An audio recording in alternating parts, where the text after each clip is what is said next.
दिपेनजी respect चाहिँ गरौँ है हजुर। पहिला कसले मुख छाड्यो? उहाँले मुख छाड्नु भएको होइन, उहाँभन्दा हजुर जुनियर होइन, उहाँले त भन्न पाइयो त।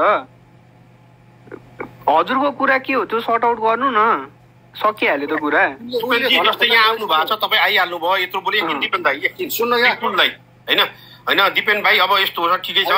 तपाईँलाई लागेका कुरा किन गाली गरे यसले मलाई? होइन ठिक छ, मनमा लागेको कुरा भन्नु न, मनमा लागेको कुरा भन्नु। तँलाई पहिला रेस्पेक्ट गर्न सिक त।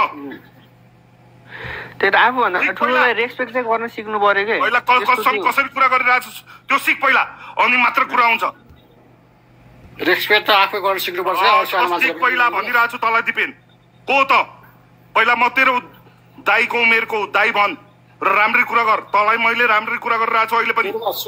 सुरुमा मैले दिपेन त दाई भनिरहेको छु। नपल्टी यहाँ हिरो नपल्टी भिसे भन्दै त अहिले जुन गरेको छ हिरो नपल्टी। यस्तो दिपेनजी हजुरलाई केही कुरा चित्त बुझेको छैन त्यो डाइरेक्ट भन्नु होइन। यो घरिघरि यो गर्ने त्यो गर्ने खिचखिच त्यो चाहिँ नगर्नु। शशाङ्क बाबु छोड, अजयजीले कुरा गर्नुहुन्छ। ल अजयजी कुरा गर्नु। ठिक छ, होइन मैले भन्नु खोजेको दाई ठिक छ। अब दिपेनजीलाई के कुरामा चाहिँ अब मनमा पर्यो, अब दाईले पनि मनमा पर्यो। अब दिपेनजी मैले चाहिँ देखेको दिपेनजीले मैले दिपेनजीलाई फोन गरेर पनि भनेको तपाईँ चित्तमा या दाई राति हालेँ मैले जे भयो त्यतिखेर मेटाउनु भएको नि कुरो सकिन्थ्यो त्यो कुरो।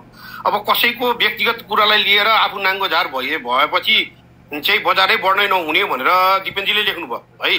दिपेनजीले भिसेप अभियान भन्नुभयो, दाईले दिपेन दाईले के भन्नुभयो भने अब एलमा जान्छ भन्नुभयो। एलमा जान्छ भनेपछि उहाँलाई भिसेपमा उहाँलाई मार्का पर्यो होला र ठिक छ, उहाँले भिसेप लान खोज्नु भएको थियो होला, भीमा पर्यो। एकछिनको लागि दाई मलाई बोल्न दिनु दाई। होइन एकछिन लास्टमा तपाईँ बोल्नु, म बोल्छु अनि दिपेन बोल्छ अनि त्यसपछि तपाईँ बोल्नुहोस्। अनि दिपेनजीले म यो कुरोमा छु दाई, बारम्बार दिपेनजीसँग मेरो बारम्बार कुरो भइरहेको छ, तपाईँसँग पनि हुन्छ। दिपेनजी पनि एउटा साथी हो, ठिक छ, मित्र हो, हाम्रो कुराकानी पनि भइरहन्छ। अनि यही हिसाबमा मैले दिपेनजीसँग भन्दाखेरि दिपेनजीले मैले लेखेँ मैले मेटाउनुहोस् पनि भने कम्तीमा दिपेनजीको गलत चाहिँ कहाँ चाहिँ भयो भने भी लेखेकोमा ठिक छ, दाईले भन्नुभयो साइड बेच जान सक्छ मार्केट, साइड बेच पनि गएको थियो, त्यसमा प्रब्लम भएन। एल भनेको झरेर जाने भन्नु खोजेको होइन, त्यही ठाउँलाई साइड बेच भने हो। तपाईँको बुझाइ चाहिँ भीलाई चाहिँ एल बन्छ भन्ने कुरो एन बन्छ भन्ने कुरो तपाईँले बुझ्नु होला, त्यो होइन। दाईको एल भनेको अर्थ भनेको साइड बेच हो, बजार साइड बेच गएको पनि हो, सबैले देखे पनि हो। अब ठिक छ दिपेनजीको भनाइमा, तर दिपेनजीले कसको के कुरो सुनेर तपाईँले त्यो नाङ्गो फोटो हालेर तपाईँले एउटा गर्नुभएको थियो नि, त्यो बाटो छेकिदिए त्यो सबै कुरा कारोबार बन्द भयो भन्दै बजारबाट मिल्दैन, त्यो चाहिँ दिपेनजीले गलत गर्नुभएको। ल कारोबार बन्द भयो, सबै कुरो बन्द भयो भने त आज के भयो त? आज कहाँबाट आयो त्यत्रो कुराहरू? यदि मान्छेले चाहँदाखेरि हुँदो रहेछ नि त, बजारले नचाहँदाखेरि नभएको हो भन्ने कुरामा दाईले भन्नुभयो। फेरि तपाईँले चिया चौतारीको ग्रुपमा फेरि दिपेन दाईले जोडेर फेरि नयाँ नयाँ आइडी जोडेर तपाईँले गर्नुभएको छ। जे भयो त्यो कुरो पनि मैले पनि कुरा गरेँ। अब जे भयो तपाईँ सक्ने हो भने राम्ररी कुरा गर्नुहोस् दिपेनजी, दाईसँग राम्रो कुरा गर्नुहोस्, राम्ररी कुरा गर्नुहोस्, मिलाउँ, सर्ट आउट गरौँ। पहिला बरुनमा पर्दाखेरि पनि हिजो सर्ट आउट गरे हो दाई, राति गफ गरेर गरे हो, त्यो पनि मिलाएकै हो होइन। अब ठिक छ, अब अहिले पनि केही छ भने केही मनमा छ भने दाईसँग कुरा राख्नुहोस् गर्नुहोस् भनेर अघि मलाई दिपेनजीले लाइभमा के बोल्नुभएको दिपेन दाईले भन्नुभयो। मैले नि उहाँलाई स्पष्ट रूपमा के भने तपाईँले त्यो फोटो राख्नु भएको थियो, त्यो लेख्नुभयो, दाईले त्यसैको जवाब दिनुभएको। आज जवाब दिनुभयो, दाईले बोल्नुभयो दिपेनजी त्यसमा नगर्नु, अब छोडिदिनु है भने फेरि गएर ग्रुपमा फेरि कुराकानी सुरु भएछ। अनि त्यो भइसकेको चाहिँ राम्रो भएन दिपेनजी। अब तपाईँलाई के लाग्छ सधैँभरि यतिकै लडिरहने गरिरहने? पहिला अस्ति शुक्रबार सब भइसक्यो, किन भइसकेको थियो होइन? अनि आज बोल्न दिनुहोस्, उसलाई बोल्न दिनुहोस्। मेरो कुरा सुन, पहिला राम्ररी सुन। एउटा त मसँग कुरा गर्दाखेरि तैँले राम्ररी कुरा गर्नुपर्छ, पहिलो कुरा तैँले गर्नुपर्छ। अरू कसले गरोस् नगरोस् फरक परेन, तैँले चाहिँ गर्नुपर्छ। तैँले धेरैपल्ट मसँग गल्ती गरेर माफी मागेछस्, पहिला त यो सुन त। दोस्रो कुरा तैँले सुन्नुपर्ने, शुक्रबार सर्ट आउट कसरी भयो?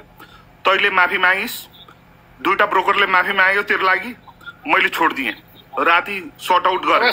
तपाईँसँग शुक्रबार मैले कहाँ माफी मागेँ? तपाईँले माफी मागेँ मैले? तैँले शशाङ्कलाई माफी मागिनस्, तेरो यहाँ स्क्रिनसट छैन, हल्ला गर्छस्? सुन अब मैले माफी मागेँ, तैँले माफी मागेको छैनस्? मनमा सुन्नु दिपेन दाई, मनमा भएको कुरा मनमै पाप छ के?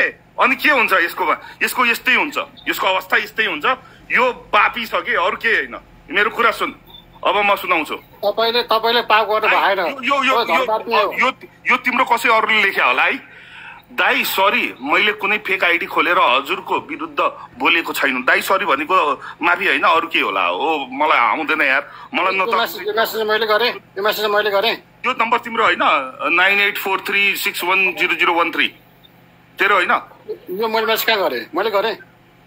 अच्छा, यो पनि तिम्रो मोबाइलबाट मैले आएर गरिदिएँ नि। यो हेर, यो हेर त, हेर त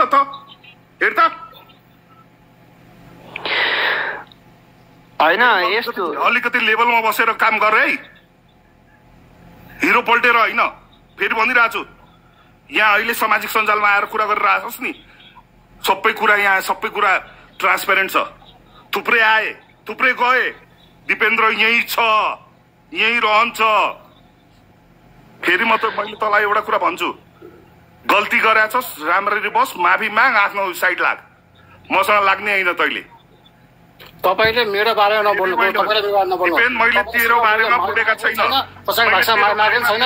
तपाईहरुको बारेमा प्लान हो। तैँले शुक्रबार कुरा सल्टिसकेका थियो नि, हो कि होइन भन्? अनि किन आज किन कुरा किन सुरु गर्यो त्यहाँ तेरो ग्रुपमा? मैले गरेँ। अच्छा, अहिले शशाङ्क बाबुलाई गाली देऊ त? होइन दिपेन्द्र, यो मनमा कुरा छ भने भन्नु, सर्ट आउट गर्नु है। यो नचाहिने यो ऊ नगरौ के, जहिले पनि आज पनि भोलि पनि पर्सि पनि नगरौ न। हामी घाँस खान्छौँ। मेरो बारेमा दिपेन्द्र दाइले नबोलेसम्म के पनि भन्न क्या, किन बोल्नु पर्दैन? अहिले तेरो ग्रुपमा मामु गरेर लेख्या छैन? त्यो ग्रुपमा कसले लेख्यो त है? किन यसलाई हटाउनु पर्यो के? हटाइस् तैँले लेखाइस्, हटाइस्। यत्रो 1000 जनाको अगाडि कसैको आमा होला, कसैको छोरी होला, कसैको बहिनी होला, तैँले हटाइस्। Hero नपल्टी hero. अहिले पनि यहाँ जुन आएर त बोलिरहेछस् नि, सुध्रिने हो भने कुरा गर, नत्र निस्की, हामीलाई आउँछ। त्यो ग्रुपिजम गराएर हजुरले नबोले पनि अरूले आएर बोल्यो नि त, नराम्रो भन्यो नि त। हामीले कतिजना बोकेका छौँ? तैँले 4 जना बोकेर हिरो पल्टिने त? 1 लाख जना बोकेन केही फरक पर्दैन क्या, 1 लाख बोकेन केही फरक पर्दैन, लाख बोकेर आएन केही फरक पर्दैन। के हुन्छ त यहाँ आएर किन के गर्छस् त भोलि? तर सिध बता न त। अहिले तैँले धम्की दिइरहेको थिइस्, बता न अहिले।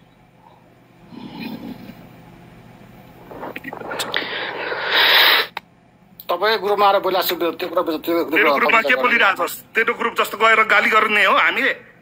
तेरो ग्रुप जस्तो हो? तपाईँ जस्तो पापी संसारको छैन, तपाईँ जस्तो पापी संसारको छैन। त भिसेप गर्दै मान्छेलाई बखरा बनाउँदै बस्छस्, आफै सेलमा हालेर खाऊ सेल हालेर खाने हो। त बुझिस्, तेरो औकात देखाउँछ, तेरो चरित्र देखाउँछ, तेरो यो मनको पाप र कालोपन देखाउँछ। केही पनि नाप्दैन ल।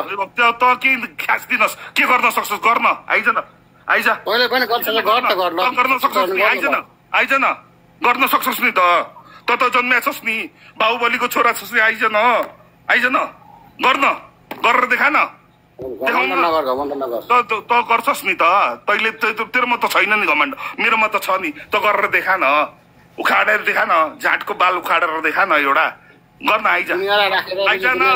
तैँले पक्रा बनाएर दुनियाँको मेरै स्क्रिप्टमा पैसा कमाएर, त्यही एनएफएस पिपिएल भिडाएर, पिपिएल तैँले पक्रा बनाएर मान्छेहरूलाई पैसा कमाइस् तैँले, कमाइहालिस् नि, गरिस् नि तैँले। मैले जुन किन तपाईँलाई के मतलब भयो? तिमीले सिकाउनु पर्दैन। ल भाग यहाँबाट, भाग साले। ल ठिक छ दाइ, हजुरको पनि अब अलिकति ऊ भयो, उसले दाइ अब हुने कुरो भयो, जे कुरो अब भोलि हुन्छ दाइ। अब यो लाइफमा धेरै उ नगरौँ, रेस्ट गर्नुहोस्। तपाईँलाई रेस्ट, पानी खानु पहिला रेस्ट गर्नुहोस्। तपाईँलाई एकदम टेन्सन नलिनु क्या दाइ धेरै जिन्दगीमा। त्यो यिनीहरूको कसैको टेन्सन